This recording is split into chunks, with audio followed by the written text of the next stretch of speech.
What is going on, friends and fellow artists? This is Matt, aka Mr. E in 3D. And guys, in today's video, I am going to be continuing my short two-part series where I am creating generic skeleton models for use with my original characters. Now this is part 2 of that series. In part 1, I created the skull that you see here. I'll go ahead and link that in the description of this one just for your reference. If you are new to the channel, I create 3D models primarily for 3D printing.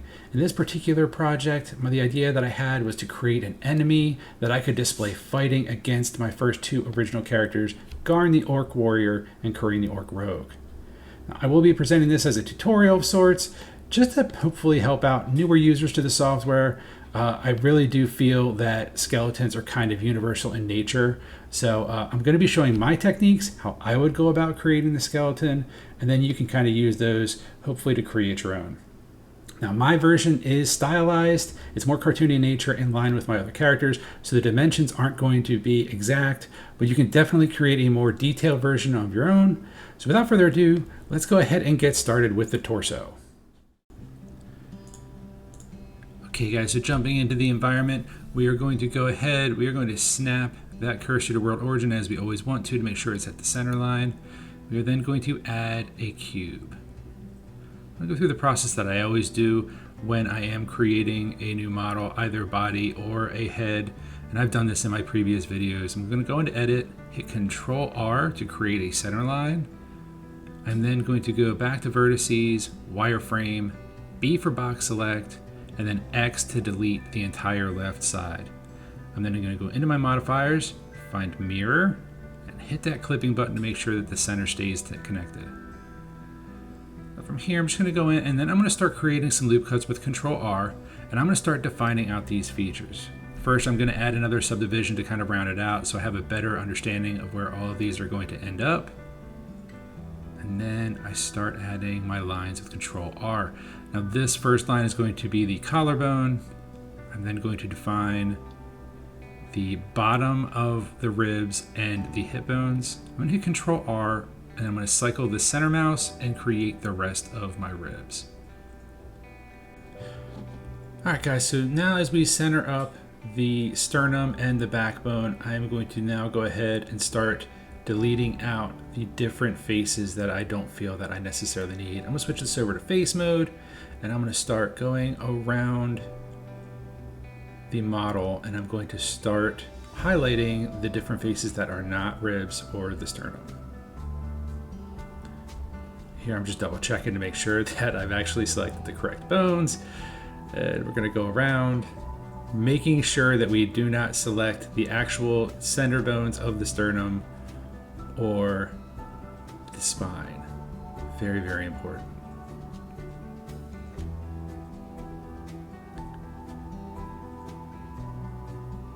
Now that I have my selections made, I will go in, I will hit X, and then I will delete the faces. And there you can see we have the outline for our skeleton.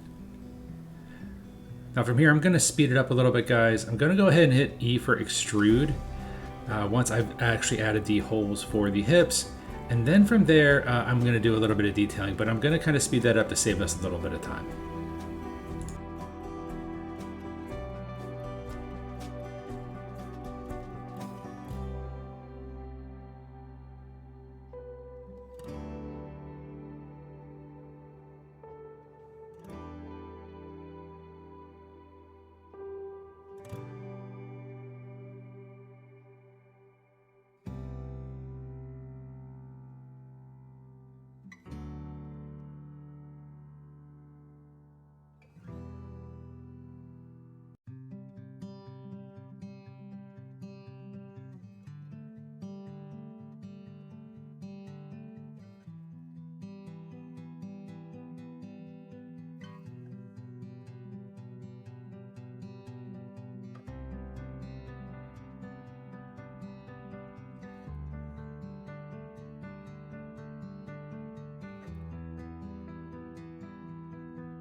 Alright guys, so here we go. This is the torso that I'm pretty much starting out with. I'll again do more work along the spine especially, and I'll make it look a little bit better and a little bit cleaner.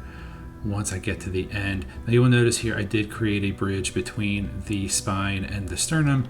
I am essentially doing that strictly because I will be 3D printing this figure, and I just feel that that's going to make everything a lot more stable, especially if the head is a little oversized like it is for my characters. Obviously, if you're doing something more realistic, you wouldn't want that. You would just create the sternum and the spine as two separate pieces. So for the arms and the leg bones, I'm essentially going to create them out of cylinders. And I'm going to create one bone, and then I'm just going to duplicate it over and over until I get both arms, both halves of the legs, and then all of the bones for the fingers and the toes. And basically, you could consider it cheating, but for my characters being more cartoony, it definitely saves me a ton of time.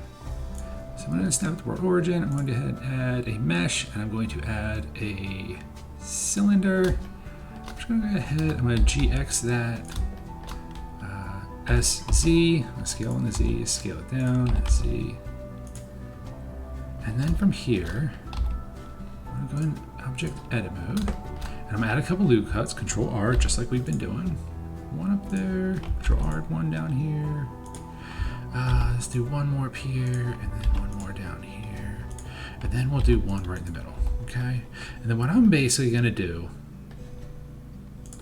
for this character, I'm going to split this up in 4 sections. So I'm gonna just hit G, and I'm kinda gonna be random with this. Let's grab these. G out here. Let's grab me you, G, oh, still got these. G this. And then, actually I want to leave one face in between. I think I'm going to go back and fix that for the other ones as well. Yeah, I think that actually looks pretty good if I have that. So let's go back in. And again, you kind of want this to be a little bit more random. Okay, now I'm going to stop here. And what we can do is, let's go ahead and add a couple knife cuts along the top. And then we can actually take like these faces and kind of make them different heights. Okay. And we're going to subdivide this like we always do, and then I'll show you guys what that looks like in a second. Now, before I go any further though, okay, before I do the bottom half, what I want to do is duplicate this, okay? Shift, actually, let's go ahead and do this. So we don't have to keep doing this over and over again. Let's go ahead and add our subdivision in so we can see what this looks like. You can kind of see you have your shape there. We're gonna go and make that a little bit more extreme in a couple seconds. What I'm gonna do from here, I'm gonna hit Shift D, grab X, and pull that duplicate off. Now, why am I doing that? Because this is going to end up being the fingertips. So I don't want to have the, you know, kind of like the wider, the knuckled ending for I would for most bones. For this one, I'm actually going to narrow this out, and this is going to become the fingertips and the toe tips. So I don't need to do that now, though. I'll show you that in a couple minutes. But let's go back into this one. And let's go ahead and make these faces just a little bit more extreme. Okay, I really kind of want to emphasize this is kind of the top of the bone as much as possible. And yes, I know it's not completely scientifically accurate. I don't really want it to be accurate. It's cartoony. Okay. And as you're going about and you're making the different bones, you can absolutely adjust these on the fly. For now, let's go ahead and do the same thing on the bottom. Actually, make sure I didn't grab any of those. There we go. Grab. Okay. We're going to leave one because I think that worked really well.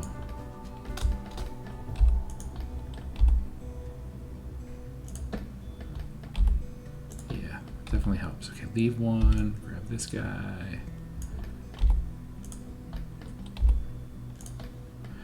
And then we'll just leave. I'll just grab these three.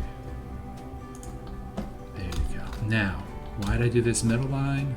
Because for this one, I'm gonna grab that middle line and bring it in a little bit.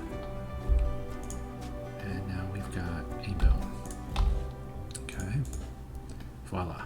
It looks like a bone. And then what I'm basically going to do is I will go through the process of duplicating this out. I'll make this an arm on both sides. I will make it the top and the bottom half of both legs. I am going to do the forearms differently, and I'm going to show you guys that in a couple minutes. I'm then going to go into this one. And let's just shrink this down. There we go. We can actually just go through the process of just narrowing this out a little bit. These are going to become our fingertips.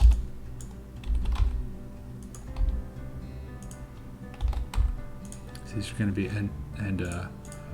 toe tips, I guess. I don't know.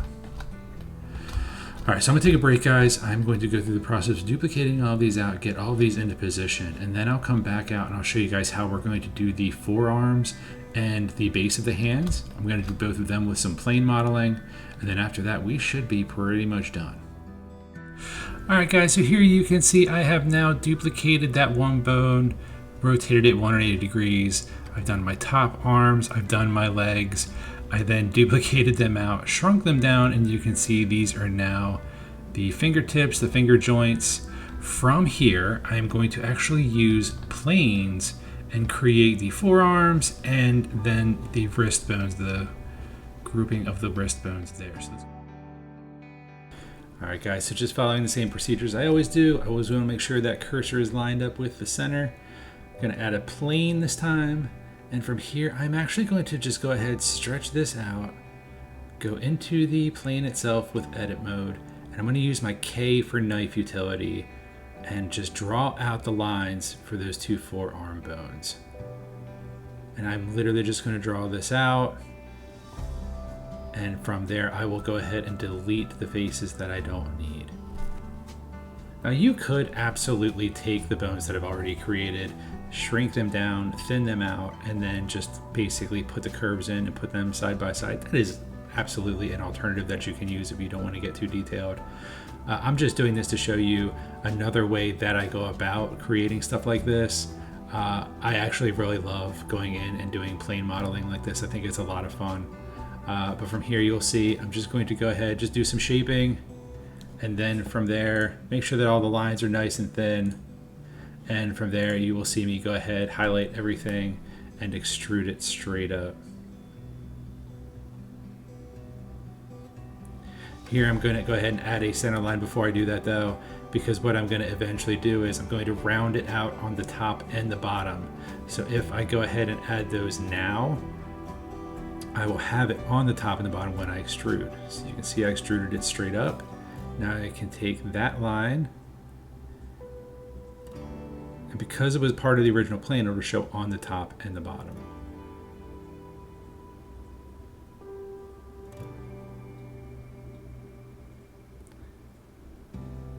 And now, save myself just a little bit of step. I will hit S for scale along the Z. It doesn't quite work out for me, so I end up having to do them on individually anyway. I have no idea why that didn't work. Something to take a look at later. But I'll just go ahead and grab that along the Z, and then I'll just follow it back up and do the same thing along the bottom. And now you can see I have these two bones for the forearm. I'll go ahead and subdivide them, and then I'll go ahead and move them into position.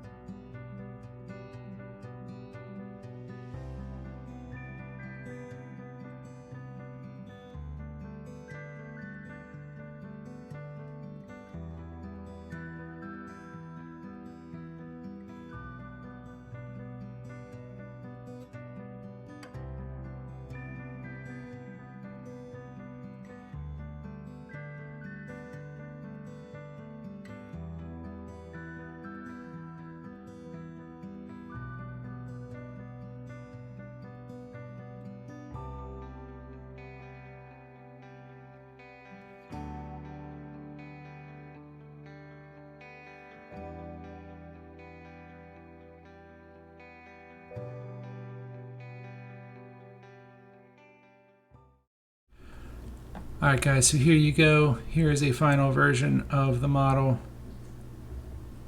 I think it turned out pretty cool.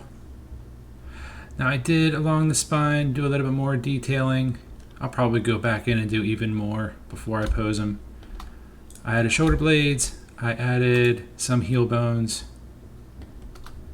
Overall, I think it turned out pretty good.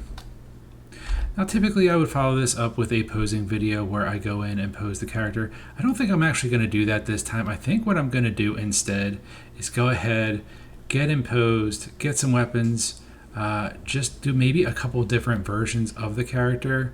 And then in the next video, I'm actually just going to pull him into a file where I have Garn and Kareen ready for him.